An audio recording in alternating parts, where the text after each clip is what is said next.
Hello, a warm welcome to you from SGT University. I am Monica Deshwal, Faculty of Engineering and Technology. Today, we'll be learning about pneumatic systems. In previous lecture, we have discussed the working of hydraulic system. So here, hydraulic systems and pneumatic systems are similar in working, but the basic difference is here in the working fluid. We have used here the compressed gas as the working fluid. So, pneumatics is a branch of engineering that makes use of gas or pressurized air, and pneumatic systems are those systems which are used in industry, commonly powered by compressed air or compressed inert gas to transmit and control energy. Compressed air is the air from the atmosphere which is reduced in volume by compression, thus increasing its pressure. Pneumatic systems are used extensively in various industries. Most pneumatic systems rely on a constant supply of compressed air to make them work. This is provided by an air compressor. The compressor sucks in air from the atmosphere and stores it in a high pressure tank called a receiver. This compressed air is then supplied to a system through a series of pipes and valves. It is used as a working medium, normally at a pressure of less than 10 bars. For using pneumatic systems, maximum force up to 50 kN can be developed.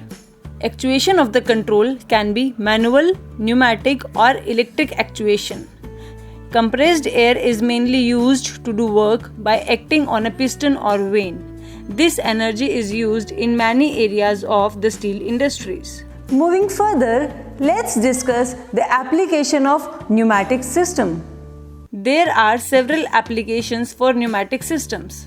Some of them are pneumatic presses, pneumatic drills, operation of system valves for air, water or chemicals, unloading of hoppers and bins, machine tools, pneumatic rammers, lifting and moving of object, spray painting, holding in jigs and fixtures, holding for brazing or welding, forming operations, riveting, operation of process equipment, etc.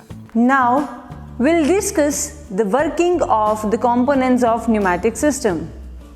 Pneumatic cylinders, rotary actuators and air motors provide the force and movement for the most of pneumatic systems for holding, moving, forming and processing of materials. To operate and control these actuators, other pneumatic components are needed, such as air service units for the preparation of compressed air and valves for the control of pressure, flow and direction of movement of the actuators. A basic pneumatic system consists of the following two main sections: compressed air production, transportation and distribution systems, compressed air consuming system. The main components of the compressed air production, transportation and distribution system consist of air compressor, electric motor and motor control center, pressure switch, check valve, storage tank, pressure gauge, auto drain, air dryer, filters, air lubricator, pipelines and different types of valves. The main component of air consuming system consists of intake filter, compressor, air takeoff valve, auto drain, air service unit, directional valve, actuators and speed controllers. Now we will discuss basic components of the pneumatic systems. Intake filter, also known as air filter, is used to filter out contaminants from the air. Air compressor converts the mechanical energy of an electric or combustion motor into the potential energy of compressed air.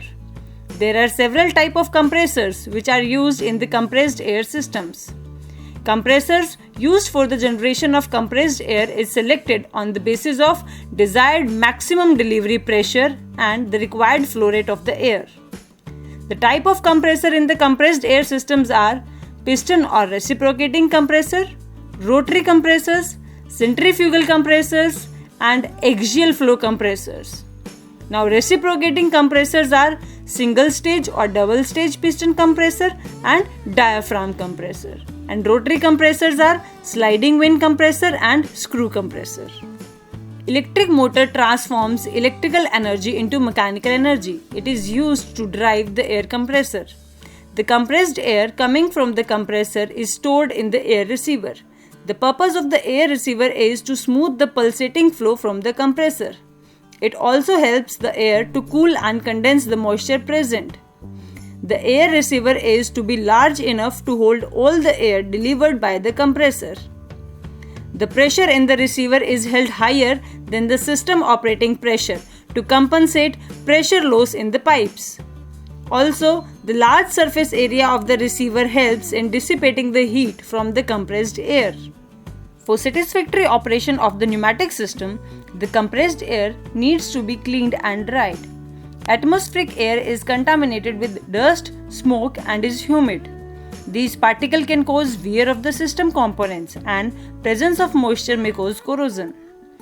Hence, it is essential to treat the air to get rid of these impurities.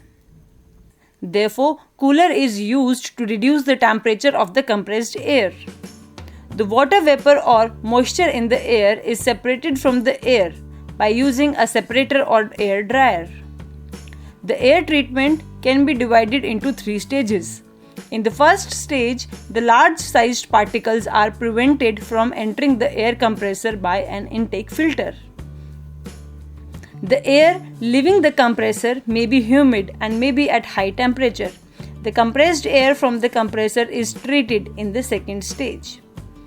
In this stage, temperature of the compressed air is lowered using a cooler and the air is dried using a dryer. Air drying system can be absorption type, adsorption type, refrigeration type, or the type that uses semi-permeable membranes. Also, an inline filter is provided to remove any contaminant particles present. This treatment is called primary air treatment. In the third stage, which is the secondary air treatment process, further filtering is carried out. Lubrication of moving parts of cylinder and valves is very essential in pneumatic system. For this purpose, compressed air lubricators are used ahead of pneumatic equipment. Lubricator introduces a fine mist of oil into the compressed air. This helps in lubrication of the moving component of the system to which the compressed air is applied. Correct grade of lubricating oil usually are with kinematic viscosity around 20 to 50 centistokes. Control valves are used to regulate, control and monitor for control of direction flow, pressure, etc. The main function of the control valve is to maintain constant downstream pressure in the airline irrespective of variation of upstream pressure. Due to the high velocity of the compressed air flow, there is flow-dependent pressure drop between the receiver and load.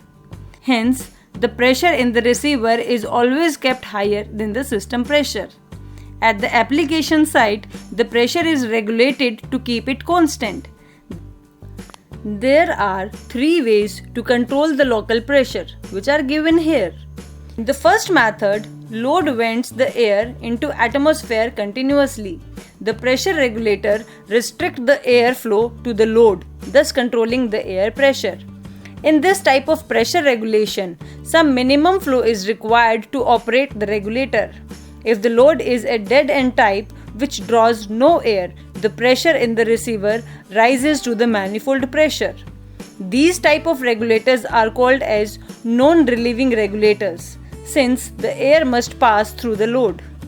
In the second type, load is a dead-end load. However, the regulator vents the air into atmosphere to reduce the pressure. This type of regulator is called as relieving regulator. And the third type of regulator has a very large load. Hence, its requirement of air volume is very high and cannot be fulfilled by using a simple regulator. In such cases, a control loop comprising of pressure transducer, controller, and vent valve is used. Due to large load, the system pressure may rise above its critical value. It is detected by a transducer. Then the signal is processed by the controller, which directs the valve to be opened to vent out the air. This technique is also used when it is difficult to mount the pressure regulating valve close to the point where pressure regulation is needed. Air cylinder and motors are the actuators which are used to obtain the required movements of mechanical elements of pneumatic systems. Actuators are output devices which convert energy from compressed air into the required type of action or motion. In general, pneumatic systems are used for gripping and moving operations in various industries. These operations are carried out by using actuators. Actuators can be classified into three types, of which one are linear actuators, which convert pneumatic energy into linear motion. Second is rotary actuators, which convert pneumatic energy into rotary motion. And third is actuators to operate flow control valves. These are used to control the flow and pressure of fluids such as gases, steam, or liquids. All main pneumatic components can be represented by simple pneumatic symbols.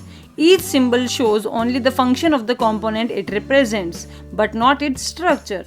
Pneumatic symbols can be combined to form pneumatic diagrams. A pneumatic diagram describes the relation between each pneumatic component, that is, the design of the system.